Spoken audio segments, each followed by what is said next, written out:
হ্যাঁ বল রে। কি করছো তুমি? কোথায় এসছো? এখানে পুকুর পাড়ে কি করছো? মাছগুলো ধুয়ে নিয়ে চলে এলাম। ও, মাছ ধরতে এসছিলে?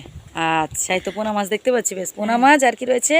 চিংড়ি মাছ আর একটা নোনা মাছ রয়েছে। হ্যাঁ, তো এক কাজ করো না মাই, পোনা মাছের কুমড়ো দিয়ে টক করো তো। হ্যাঁ হ্যাঁ, সেটাই তো ভাবছিলাম। একদম সহজে করবে, হ্যাঁ। খেতে ভালো লাগবে, হ্যাঁ। বেশি তেল মশলাও লাগবে না, হালকা হালকা টক হবে। হ্যাঁ। চলো তাহলে আজকে পোনা মাছের গরমে না কুমড়ো দিয়ে টক খেতে ভালো লাগবে। হ্যাঁ, টক বানাবো। চল টক চল বানাও, চল চল, তাড়াতাড়ি চল।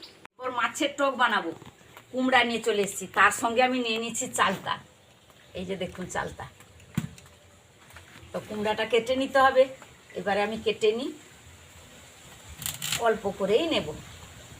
ব্যাস, এইভাবে কেটে নিলাম। বেশি নেব না, অল্প করে নেব। এইভাবে ছাড়িয়ে নেব। কুমড়াটা দারুণ মিষ্টি, সুন্দর কুমড়া। এত সুন্দর মিষ্টি না এই কুমড়া। এই কুমড়াগুলো মিষ্টি হয়, আবার অনেক কুমড়ো খারুয়াও হয়। এইভাবে এই যে নিয়েছি, এই মাঝখান দিয়ে বরাবর এইভাবে নিয়ে নিলাম। ব্যাস, এইভাবে নিলাম। ব্যাস, এইভাবে ডুমডুম করে কেটে নিলাম। এরপর আমি চালতাটা কেটে নেব। শক্ত হয়ে গেছে। ফুটফুটি আগে নরম ছিল। আয় আয় আয় আয়, আয় আয় সেখানে জঙ্গল আছে, আয়। পালে পালে পালে আয় আয় পালে।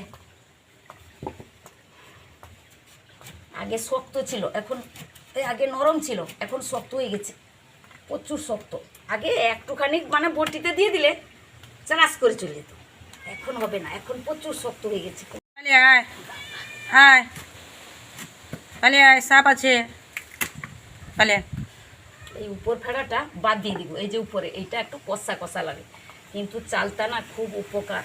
আপনারা চালতার রস খাবেন, চালতার রসও খুব উপকার। একটু মানে চালতা থেতো করে রসটা বের করবেন, দিয়ে মধু দিয়ে খেলে আমাশা কমে এবং অনেক উপকার হয়। শরীর ভালো থাকে এবং সুগার কমে, প্রেশার কমে। শক্ত হয়ে গেছে না, সেই জন্য মানে বের করতে কষ্ট হচ্ছে। একটু হয়ে যাবে, হয়ে যাবে।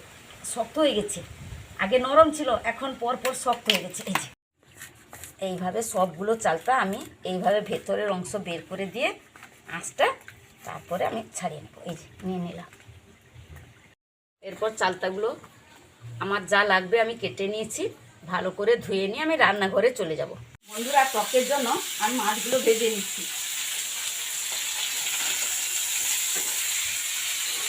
আমার পোনা মাছের টক খেতে মা এত ভালো লাগে, বিশেষ করে চালতা দিয়ে। হ্যাঁ, চালতা দিয়ে তো, এই তো আমি চালতাই নিচ্ছি। চালতা ও তো তুমি প্রথমেই দেখিয়েছো।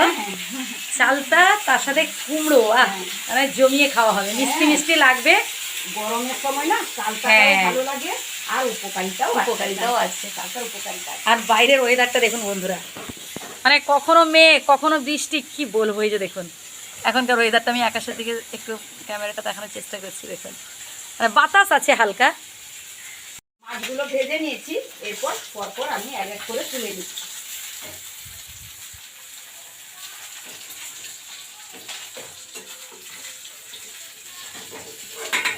ভাজার তেল ছিল, আর একটু তেল দিয়ে দিলাম।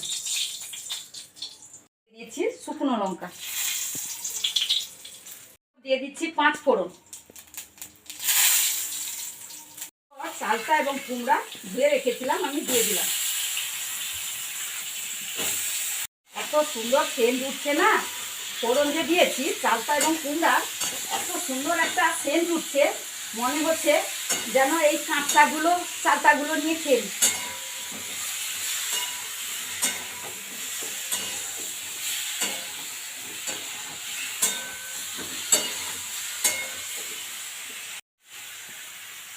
এরপর জল দিয়ে দিলাম।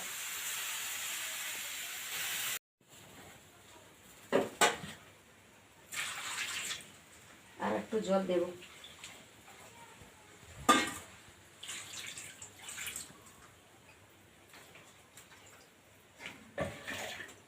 এরপর আমি একটা ঢাকনা দিয়ে দিলাম, তাড়াতাড়ি সেদ্ধটা হয়ে যাবে চালটা। এই যে দেখুন সুন্দর সেদ্ধ হয়ে গেছে, চালটাগুলো সেদ্ধ হয়ে গেছে, সুন্দর সেদ্ধ হয়ে গেছে। এরপর আমি পোস্ত বেটে রেখেছিলাম, পোস্ত বাটা দিয়ে দিলাম।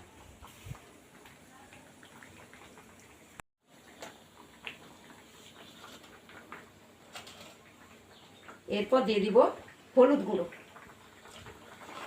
দিয়ে দিচ্ছি পরিমাণ মতো লবণ। যারা যারা টক খেতে ভালোবাসেন, চালতার টক, চলে আসুন।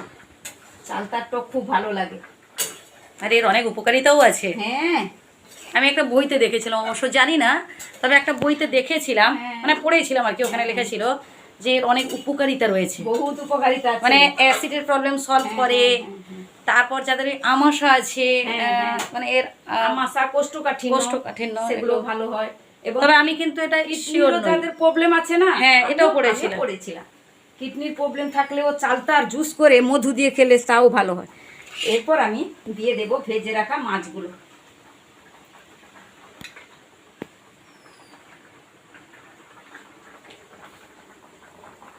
মাছের টক সুন্দর হয়ে গেছে, এত সুন্দর সেন্ট বেরাচ্ছে না, আহ দারুণ সেন্ট বেরাচ্ছে। এরপর আমি একটু উপরে সরিষার তেল দিয়ে দিব, দিলে ভালো লাগে।